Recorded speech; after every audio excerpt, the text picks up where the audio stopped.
Shalom, puji Tuhan, haleluya.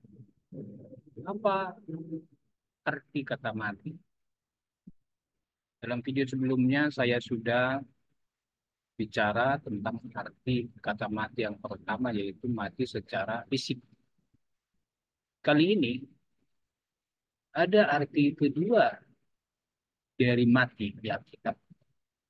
Saya sadur dari tulisan Donald Sten dan kawan-kawan. Arti kedua, mati secara moral, kematian moral. Secara sederhana dapat diartikan terpisahnya manusia dari hukum Tuhan. Moral itu adalah perilaku yang sesuai hukum. Ketika perilaku tidak sesuai hukum disebut amoral, tidak bermoral. Nah, dalam hal ini mati secara moral maksudnya manusia rupanya memilih untuk terpisah dari hukum yang diatur oleh Tuhan.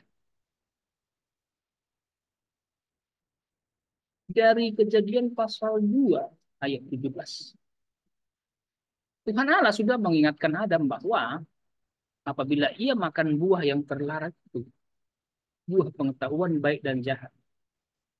Kalau Adam makan buah itu, ia pasti akan mati. Kejadian 2 ayat 17. Ia pasti akan mati. Itu peringatan sangat serius. Itulah hukum yang Tuhan kasih kepada Adam. Ada aturan. Kamu bebas makan buah pohon-pohonan dalam taman ini. Silahkan. Tetapi ada satu pohon yang buahnya kamu jangan makan. Kalau kamu makan, ini akibatnya. Serius. Ada Tuhan kasih hukum. Tuhan nggak kasih hukum langsung banyak. Tuhan kasih hukum secara bertahap, pelan-pelan. Manusia itu kan masih dilatih. Tapi ini hukum serius. Perhatikanlah seriusnya hukum itu. Sekalipun Adam dan Hawa memang tidak langsung mati secara fisik di hari mereka makan buah terlarang itu. Hawa, Adam tidak langsung mati secara fisik di hari mereka makan buah terlarang. Tetapi ternyata kematian lain sedang langsung terjadi. Kematian lain sedang langsung terjadi. Apa itu? Kematian moral.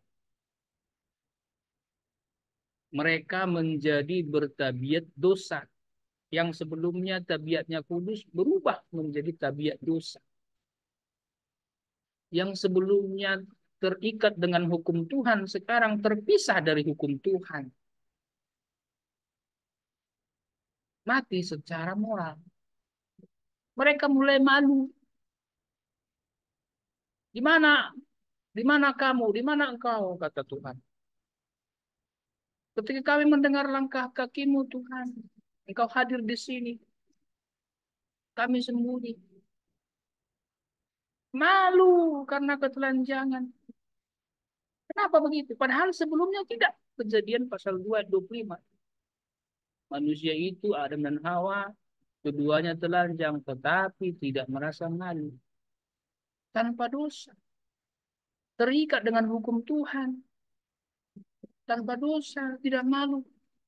Begitu mereka terpisah dari hukum Tuhan, akhirnya mereka malu dengan ketelanjangan.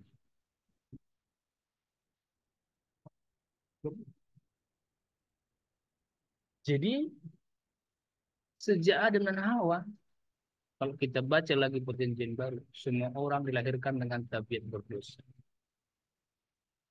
Roma 8 ayat 5.